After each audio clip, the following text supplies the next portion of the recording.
Good afternoon, everyone. I've written down a few thoughts in regards to what has happened. I'm going to read them out. It's been quite an emotional time for myself, and I feel that writing it out and just reading it is the best way forward, so I can clearly articulate how I feel and why I've chosen this path. This has not been easy, and I know that not everyone will agree with what I have to say. Thank you for listening to me. I'll start. The things that have come to light to all of us over the last few days in regards to Jared, the creator of Adventures with Purpose, has affected us all differently. We are all feeling so many emotions.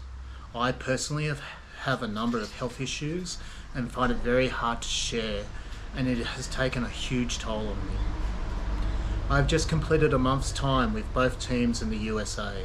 However, I have never been employed by them, and I have not signed any documents. So I can, and I will, speak freely, as is my right. Firstly, at no stage do I condone any violence to anyone, especially children.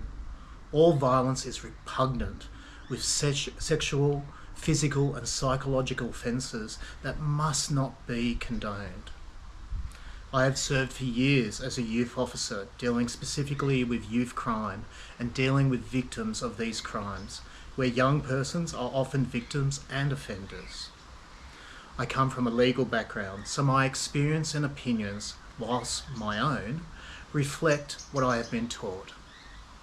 I believe the criminal justice system that are in place in each country and state are far from perfect, but they are the best tool we have to deal with cases.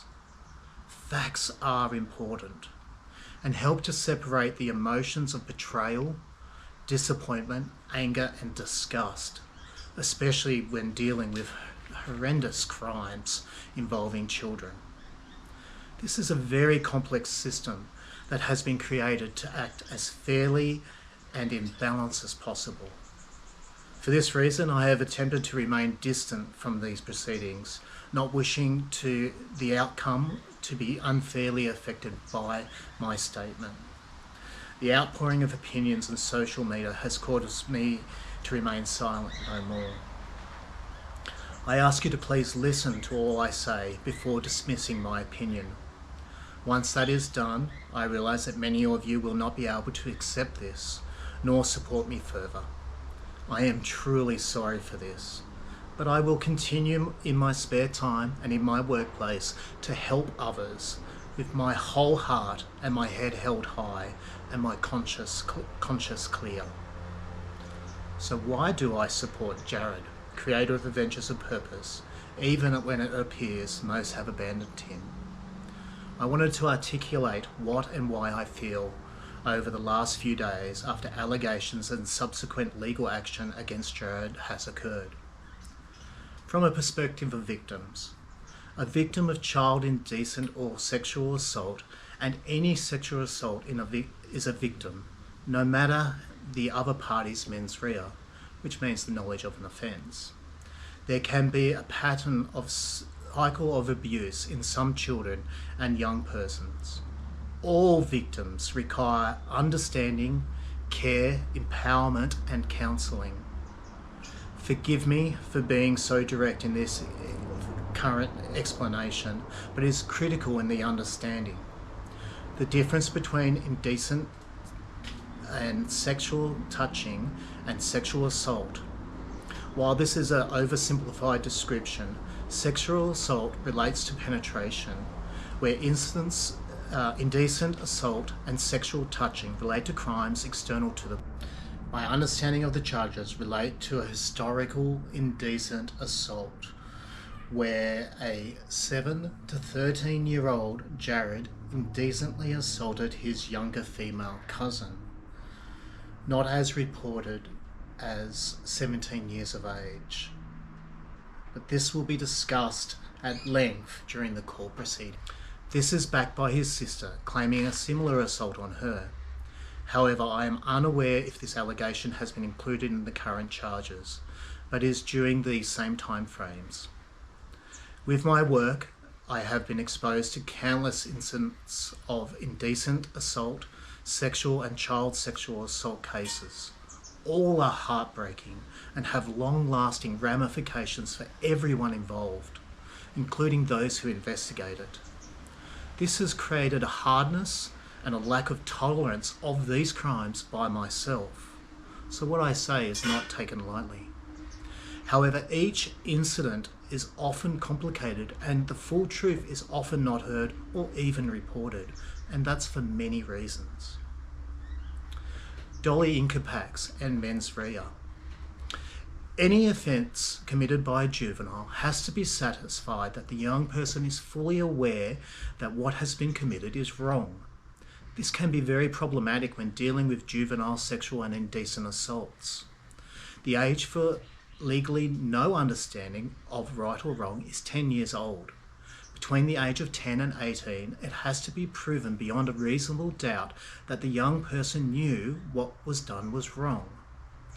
In a perfect family setting, a young person is taught right from wrong from an early age in a loving and well-supervised environment, creating a secure and loving family group. This is what I have experienced in Jared's relationship between his two daughters he lives with along with his wife. My knowledge of Jared's family unit that has now been shared with me at the time of these accusations was anything but ideal, with indications that Jared himself had been a victim of sexual abuse. There is a lot of evidence that a child who has been sexually or indecently assaulted is at a higher risk of assaulting other children, and this can be a symptom of loss of control of what has happened to them, and then giving that child a sense of control rather than just self-gratification. From my knowledge, it would be hard to prove that Jared had a clear understanding of right or wrong due to his life and family experience at that time and his age, and I would state certainly not to the level of beyond a reasonable doubt.